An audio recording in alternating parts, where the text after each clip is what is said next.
The Galactic Integration Academy floated in the cold space above. Thus or like a monument to cooperation that nobody truly believed in Marcus. Chun had been watching the same crack in the ceiling for 3 months now. A thin dark line that ran from one corner of the lecture hall to the other. And he had started to think of it as a friend, because at least the crack did not move away when he sat down nearby. He was human.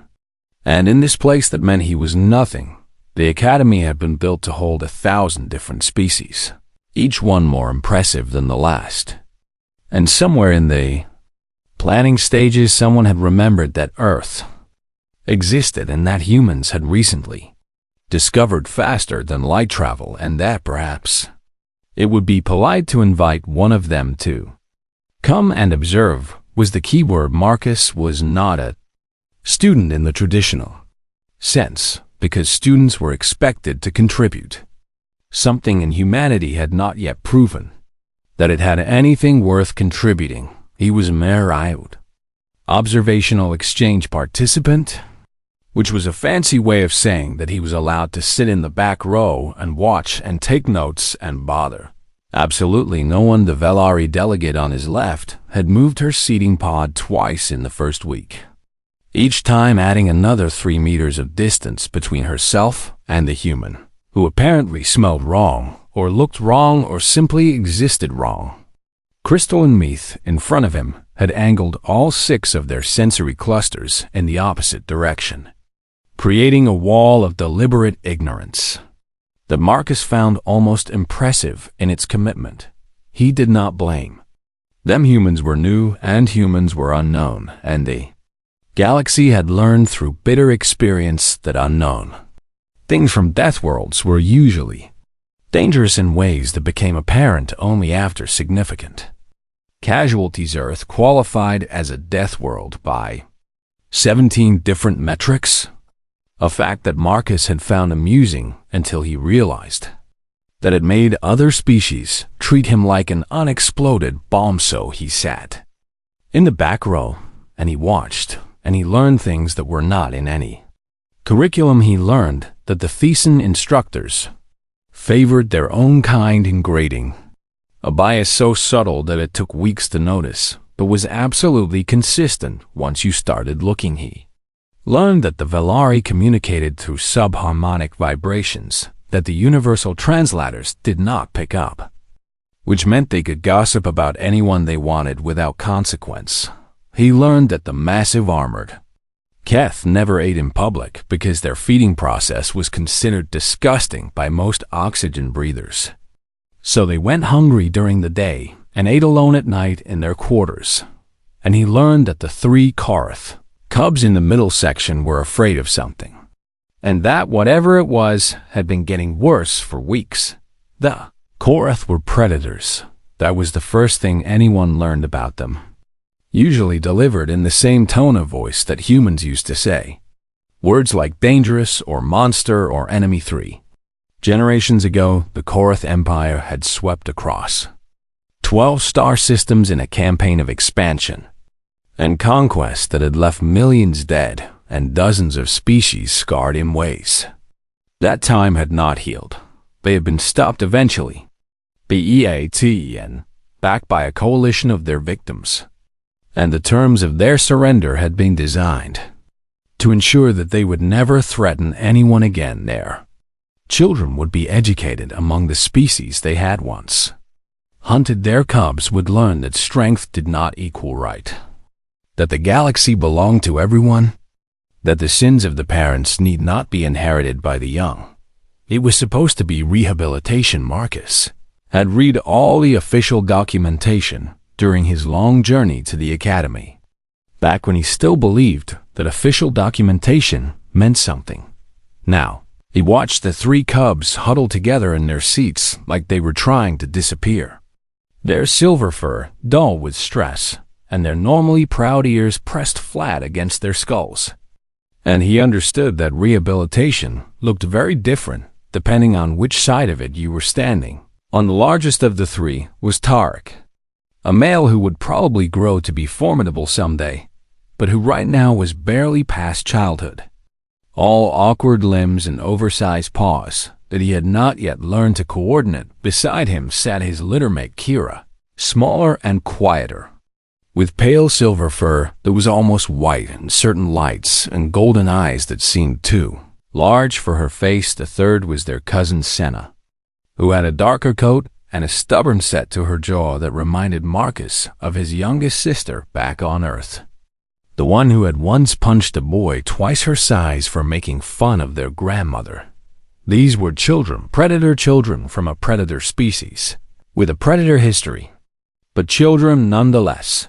And someone was making their lives miserable. Marcus had not figured out exactly who or exactly how, but he had learned to recognize the signs because he had grown up in a neighborhood where such signs were a matter of survival. The way the cubs flinched when certain other students walked past, the way they never sat with their backs to the door, the way they stopped talking whenever an instructor came near, not out of respect but out of fear that somehow even their words would be used against them.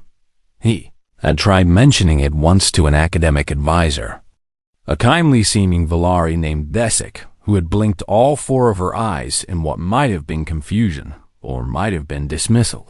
Korath are being treated according to Concord protocols, she had said, and her tone had made it clear that the subject was closed. Marcus had not pushed further because pushing was not something that observational exchange participants were supposed to do, but he had started paying closer attention. He had started mapping the patterns of movement in the academy corridors, noting which routes the cubs took and which routes they avoided, tracking the schedules of other students who seemed to appear wherever the cubs were trying not to be. He had started learning names. Vrix was the first name on his list.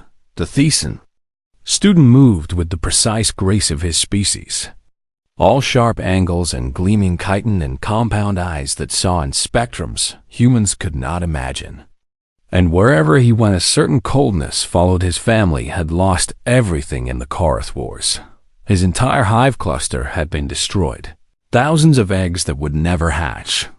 And the official history said that the Korath soldiers had not even considered it a significant victory, just another target eliminated on the way to somewhere more important. Marcus understood why Vrix hated the Karathi, even understood why no one stopped Vrix from expressing that hatred in small, cruel ways that never quite crossed the line into official misconduct. But understanding was not the same as acceptance, and Marcus Chun had spent his entire life watching people hurt other people for reasons that made sense on paper, but looked very different when you saw the fear in a child's eyes. He did not know what he was going to do about it yet. He was just a human sitting in the back row, unnoticed and unimportant and uninvolved, but he was watching, and sooner or later, watching had a way of turning into something else. The dining hall of the Galactic Integration Academy was designed to accommodate 500 different dietary requirements, which meant that it smelled like a war between 17 different chemistries, and nobody ever seemed happy with their food. Marcus had learned to eat quickly and leave, partly because the nutrient paste designated for humans tasted like sadness mixed with vitamins, and partly because the dining hall was where the ugliest truths of the academy revealed themselves. He saw it happen on a Tuesday, or what passed for Tuesday, in a space station that followed an artificial schedule designed by Committee. Kira was carrying her tray across the hall, moving carefully between the crowded tables with her ears pressed back and her eyes fixed on the floor, trying to be small and invisible in the way that prey animals tried to be small and invisible. She was not prey. Her species had conquered star systems, and her ancestors had been apex predators on a world where everything wanted to kill everything else. But 3 generations of shame had taught her to walk like something hunted. Vrix appeared from nowhere, or rather from the blind spot that the dining hall's layout created near the recycling stations, and his timing was so perfect that Marcus knew immediately it was not an accident.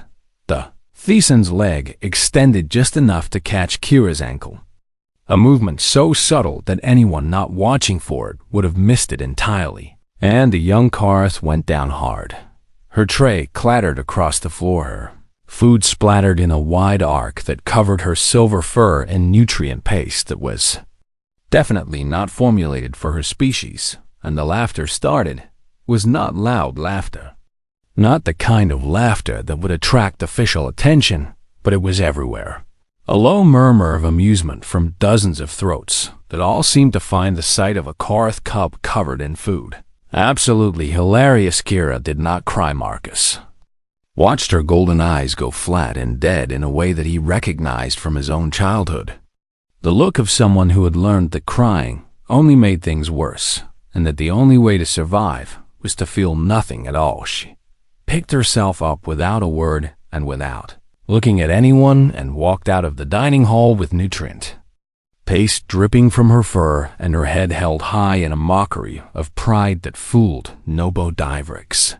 Watched her go with compound eyes that glittered with satisfaction. Marcus watched Rix with eyes that held something else entirely. He did not confront the Thesan that day because confrontation without understanding was just another form of violence. And Marcus had learned long ago that violence without purpose only created more victims. Instead, he started asking questions. The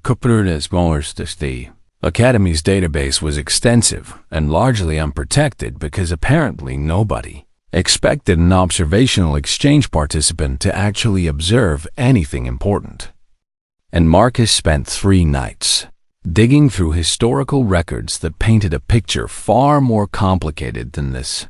Official narrative suggested the Korath Empire had indeed been brutal. They had conquered and killed and consumed with the efficiency of a species that had evolved to be the apex of every food chain they encountered. And the scars they left on the galaxy were real and deep and deserved to be remembered. But the war had ended 30 years before these cubs were born. The treaty that followed had stripped the Korath of their military, their expansion rights, and most of their dignity, and the cultural rehabilitation program that sent their children to the Academy was supposed to be about healing, supposed to be. Marcus found the statistics buried in a subdirectory that someone had clearly hoped nobody would ever access. Korath students at the Academy had a dropout rate 4 times higher than any other species. Their academic performance consistently declined over time rather than improving, and in the 17 years since the program began, there had been 11 suicides. 11 young Korath who had come to the Academy to learn about peace and had instead learned that they would never be forgiven for crimes they did not commit. Nobody talked about those numbers. Nobody asked why predator cubs kept breaking under the weight of shame they had inherited from grandparents they had never met. And nobody seemed to notice that the rehabilitation program was not rehabilitating anyone, that it was simply punishing children for the sins of the dead. Marcus thought about Kira lying on the dining hall floor with her fur covered in food and her eyes full of nothing. He thought about his grandmother back on Earth, who had grown up in a country that blamed her family for wars they had not fought and atrocities they had not committed, who had spent her entire childhood being punished for history. She had told him once that hatred was the easiest thing in the world to inherit. You did not even have to teach it. She had said, you just had to allow it, and it would grow like a weed in any soil you gave it. The Academy was very fertile soil. Marcus started paying attention to the small things after that. The interactions that happened in corners and corridors and moments between classes when the instructors were not looking. He watched Tarek get shoved into a wall by a group of Meath students who dispersed before anyone could identify them. He watched Senna's homework get corrupted by a virus that mysteriously appeared in her datapad. The night before every major assignment was due, he watched all 3 cubs eat their meals standing up in a maintenance corridor because the dining hall had become too dangerous, and he watched the instructors do absolutely nothing. not because they were cruel, not most of them anyway, but because they had all absorbed the same unspoken lesson that the Academy taught without ever putting it in a syllabus. The Korath deserved what they got. Their species had done terrible things, and these children were part of that species, and therefore these children were part of those terrible things. And if they suffered a little in the process of being rehabilitated, then that was simply justice working itself. Marcus had heard that logic before he had heard it on Earth in 1,000 different accents and 1,000 different languages, applied to 1,000 different groups of people who had the misfortune of being born into histories they could not escape. It was the logic that made monsters, not the Korath kind, not the predator kind that hunted and killed and conquered, the other kind. The kind that smiled and nodded and looked away while children learned that they were not worth protecting. Marcus did not consider himself a hero. He was a middle child from Snow Hollow who had gotten slightly above average grades and had been selected for this exchange program largely because he was boring enough not to cause any diplomatic incidents, but he was also his grandmother's grandson. She had taught him that the only thing required for evil to triumph was for good people to decide that it was not their problem. On the 4th week of his observation, he made a decision. He could not fix the Academy. He could not change the attitudes of 1,000 different species. And he could not undo 3 generations of hatred and shame, but he could do one small thing. He could make sure that the next time Kira fell, she would not fall alone. He did not know yet what that would look like or what it would cost. He only knew that watching was no longer enough. The atmospheric simulation chamber was supposed to be a teaching tool, a massive space where students could experience the environments of dozens of different worlds without ever leaving the station. Marcus had been through the standard orientation, standing in a room that shifted from the ammonia clouds of Villari Prime to the crystalline forests of Meath to the crushing gravity of Karth itself. Each transition accompanied by a cheerful automated voice explaining the unique challenges of life on each world. It was educational. It was also, as he discovered on a day that should have been routine, an excellent place to kill someone without leaving any obvious evidence. The safety drill was standard, a monthly exercise where students were divided into groups and led through emergency procedures that nobody expected to ever use. And Marcus had learned to position himself at the back of any group because that was where they expected him to be. He was counting heads without thinking about it, a habit from a childhood spent keeping track of younger siblings in crowded markets. And that was how he noticed that 3 of the heads were missing. The Korath cubs had been in the group at the start of the drill. Now they were not. Marcus looked around for an instructor and found them all focused on the main cluster of students, running through the checklist of emergency stations and evacuation routes and the 17 different ways that the Academy could kill you if you did not follow proper protocols. Nobody was looking for the cubs, nobody except Vrix, who stood at the edge of the group with his compound, eyes fixed on a maintenance access panel that should have been locked but was not quite closed. Marcus understood what was happening in the space between one heartbeat and the next. He had grown up in a neighborhood where understanding came fast or did not come at all, where the difference between recognizing danger and missing it was often the difference between going home and not going home. He moved. The service corridors of the Academy were a maze of pipes and conduits and access panels that connected every part of the station, and they were absolutely not designed for human navigation. But Marcus had spent 3 months mapping every shadow of this place because that was what you did when nobody was watching you. You watched everything. Elsie squeezed through gaps that were meant for maintenance drones, scraped his shoulders on corners that were never meant to accommodate a body his size, and followed the sound of alarms that should not have been sounding in a sector that was supposed to be empty. Chamber 7 Gamma was cycling through atmospheric configurations when he reached the observation window. And even through the thick glass, he could see that something was very wrong. The cubs were inside. Kira was on the floor, her silver fur pale and her chest heaving with labored breaths. Struggling to pull air from an atmosphere that was slowly poisoning her, Derek was crouched over his sister, trying to shield her with his own body. His golden eyes wide with a fear that had nothing to do with predator instincts and everything to do with watching someone you love suffer. Senna was at the door, her claws leaving deep gouges in metal that should have been impossible to scratch, her whole body throwing itself against a barrier that would not move. The readout on the control panel told the story. Someone had locked the door from outside. Someone had initiated a custom atmospheric cycle. High oxygen and low pressure. The exact combination that would cause maximum distress to Karth physiology without triggering any of the automated safety overrides. Someone had done this on purpose. Marcus did not waste time being angry because anger was a luxury he could not afford. He went to the control panel and found it locked with a security code that should have been beyond his clearance.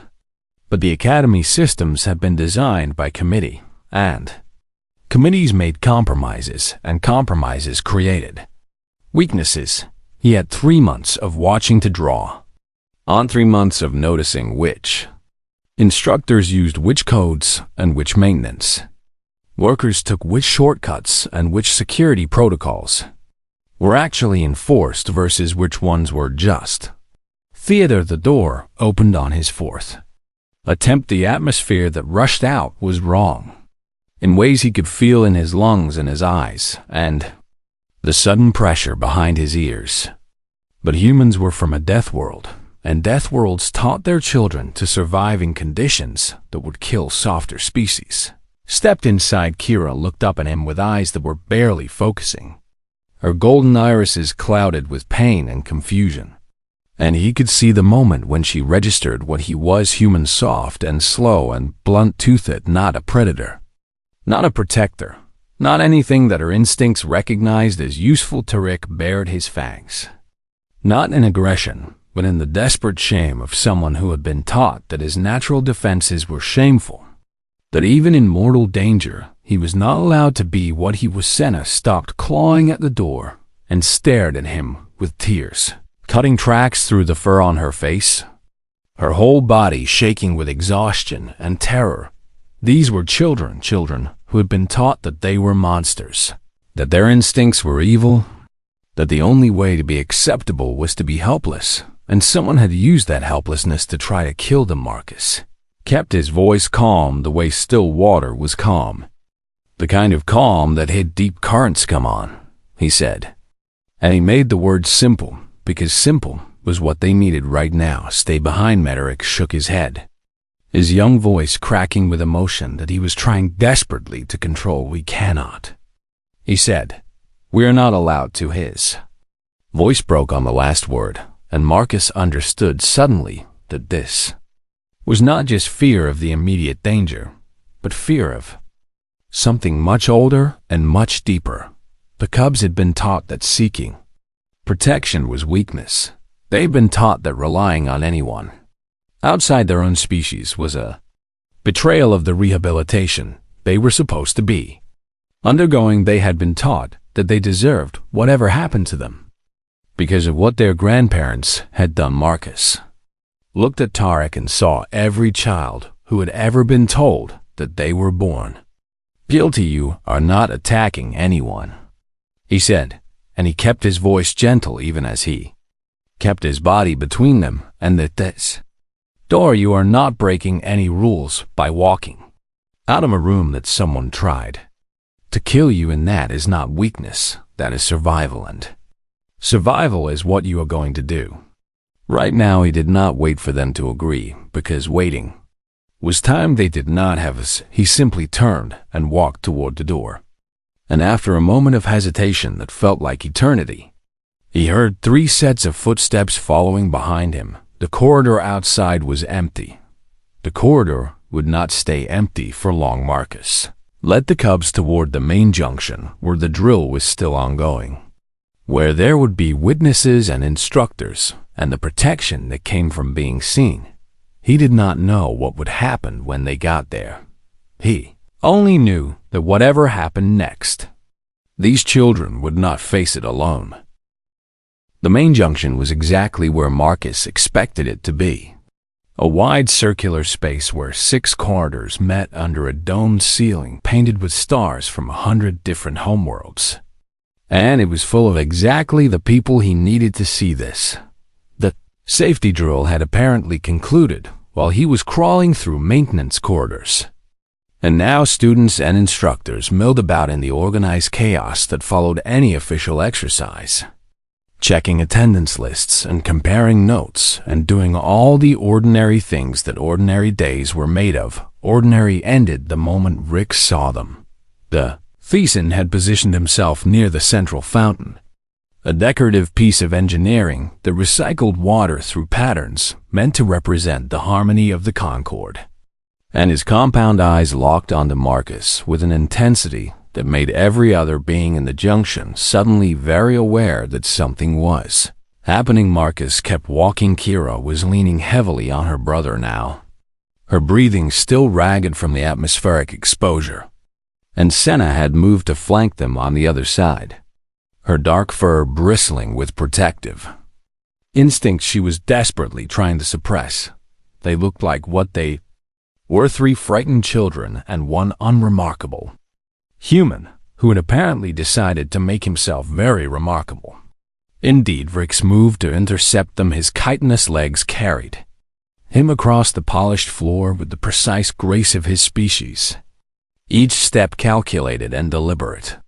And the crowd parted around him, the way crowds always parted around beings who moved with that kind of purpose. "Step aside, human," he said, and his translator rendered the words in flat monotone that did nothing to hide the venom beneath them. "This does not concern your kind. These are children." Marcus said he stopped walking because there was nowhere left to walk to, the junction stretching out around them like an arena, and he could feel the weight of 100 different gazes pressing down on this moment. "They are Korath," Rick said, and the word came out like an accusation, like a curse, like all the weight of history compressed into 3 syllables. "Their grandparents burned my people in their shells. Their genes remember the taste of Thesan flesh. They are not children. They are the offspring of monsters, and they carry that monstrousness in every cell of their bodies." Marcus looked at the Thesan and saw something he recognized: not evil, not exactly, but something that could become evil if it was not stopped.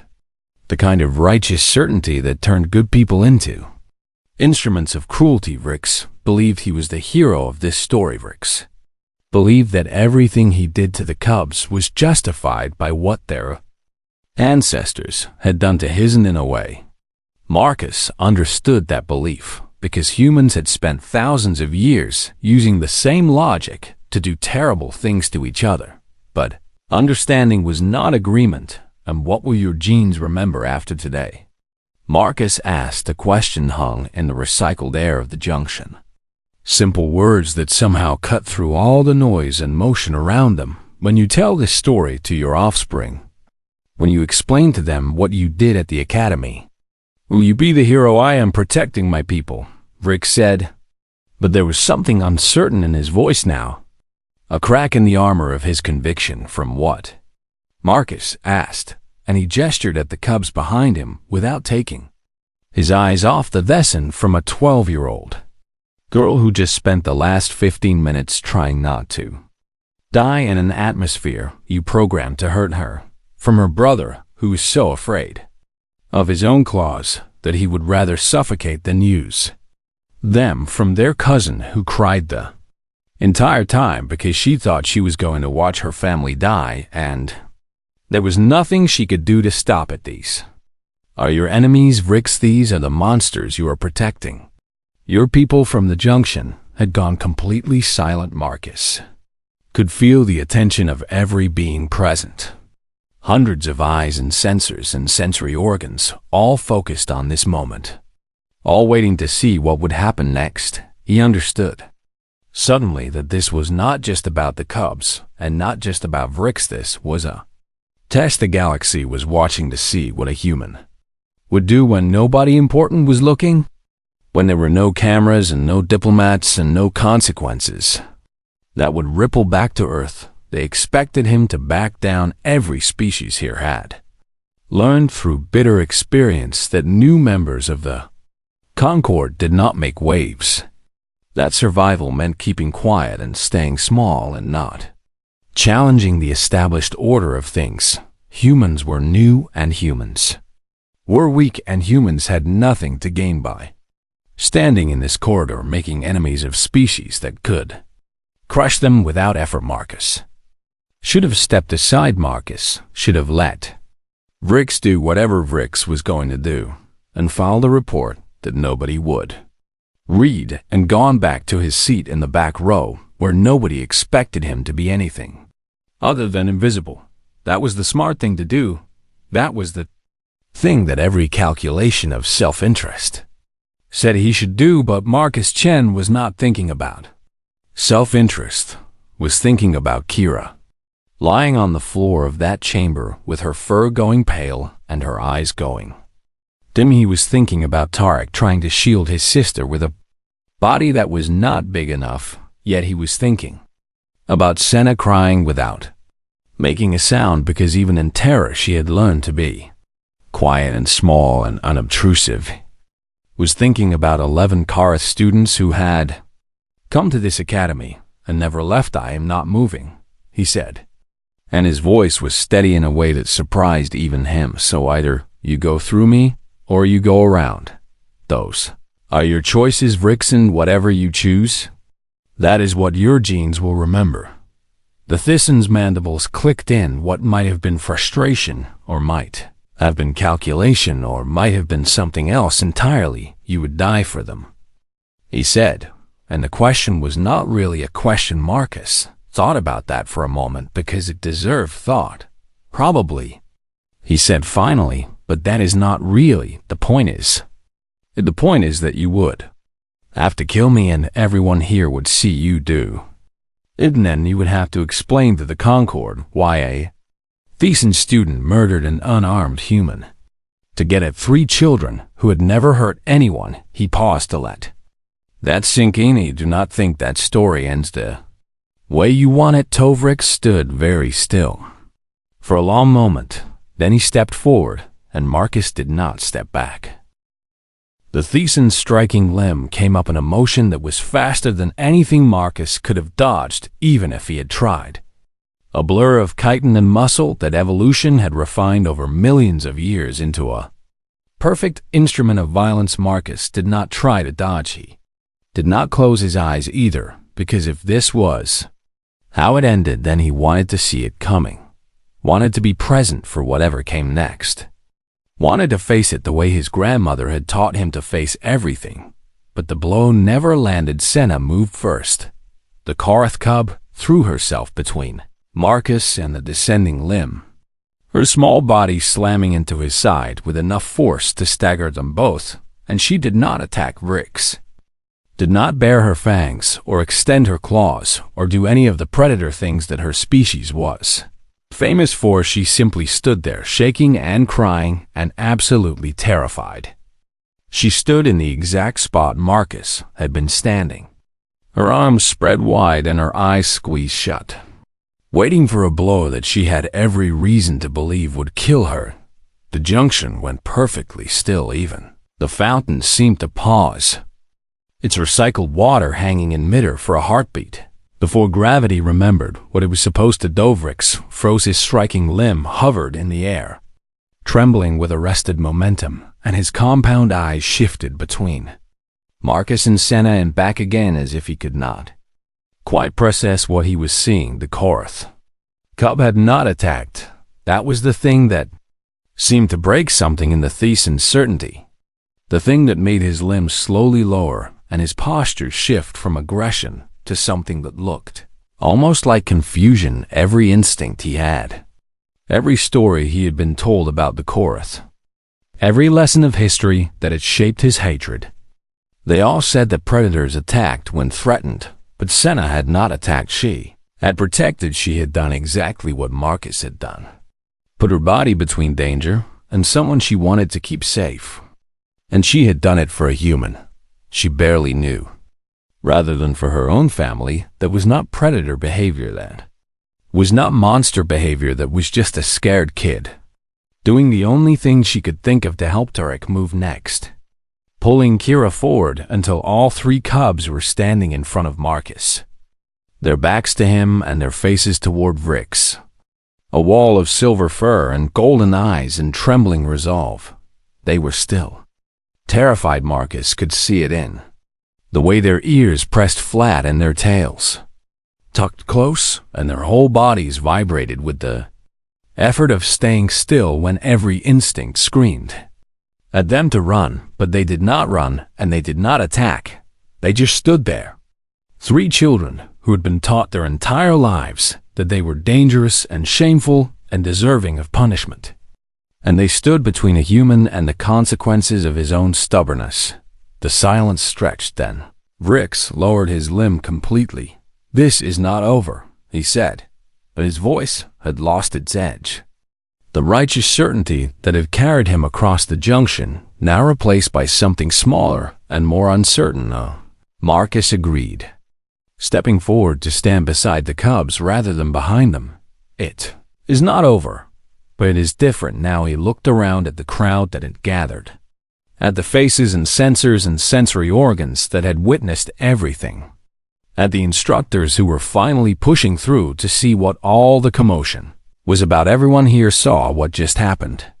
He said, not to Vrix specifically, but to all of them, as our three Karth children stand between a human and the Santhi did not attack. They did not run. They protected someone who had protected them. That is what predators do, apparently. That is what monsters do. He paused and led the words sink in. Or maybe, he said quietly, maybe those words never meant what we thought they meant. The crowd began to disperse after that, the moment breaking apart into smaller conversations and worried glances and the bureaucratic machinery of an institution deciding how to respond to something that did not fit any of its protocols. Marcus would spend the next several hours being interviewed by station security, answering questions about what he had seen and what he had done and why he had done it. And his answers would be recorded in reports that would eventually make their way to offices he had never heard of and beings he would never meet. The cubs would be taken to the medical bay for examination, their exposure to the hostile atmosphere documented and treated, and they would answer their own questions about what had happened in Chamber 7 Gamma and who had locked them in. Vrix would not be punished. There would be insufficient evidence to prove intent, the official report would say, and the atmospheric malfunction would be attributed to a software error that no one would ever trace back to its source. But something had changed in the days that followed. Marcus noticed that his seat in the back row was no longer empty on both sides. Kira sat to his left now, her silver white fur slowly regaining its healthy sheen, her golden eyes still cautious, but no longer flat, and dead. Tarek sat to his right, his oversized paws crossed on his desk, his attention always partially on the room around them in a way that was protective rather than afraid. Senna sat directly in front, turning around constantly to ask questions that she could have easily answered herself, her stubborn jaw set in that way that still reminded Marcus of his youngest sister. This Valari delegate did not relocate again. The Meath in front of them slowly began to angle their sensory clusters back toward the group rather than away from it, and somewhere in the vast bureaucratic machinery of the Concord of 17, a note was added to the ongoing assessment of the human species, not about their death world, not about their persistence or their endurance or their strange, stubborn biology, just a simple observation based on a single incident at a minor educational facility that most of the galaxy would never hear about. Humans stand in corridors. It was not a very impressive entry. It did not describe great military victories or technological innovations or cultural achievements that would reshape the galaxy. It just noted that when no one was watching and nothing was at stake except 3 children who belonged to a species that everyone had agreed deserved their suffering, a single unremarkable human had decided to stand still and not move. The galaxy had seen a lot of species come and go over the millions of years it took to build something like the Concorde. It had learned to measure civilizations by their greatest achievements, their most powerful weapons, their most impressive monuments, but sometimes the measure of a species was smaller than that. Sometimes it was just a human in the back row who decided that some things were worth standing for, and 3 predator children who learned that protection could come from the most unlikely places. The story did not end there, of course. Stories never really end. They just pause in places that feel like endings before continuing on into whatever comes next. But for Marcus Chun, sitting in a classroom with 3 Karth cubs clustered around him like he was something worth protecting, it felt like a good place to pause. It felt like a beginning and beginnings. His grandmother had always said, were the most important part of any story. They were where you decided what kind of person you were going to be.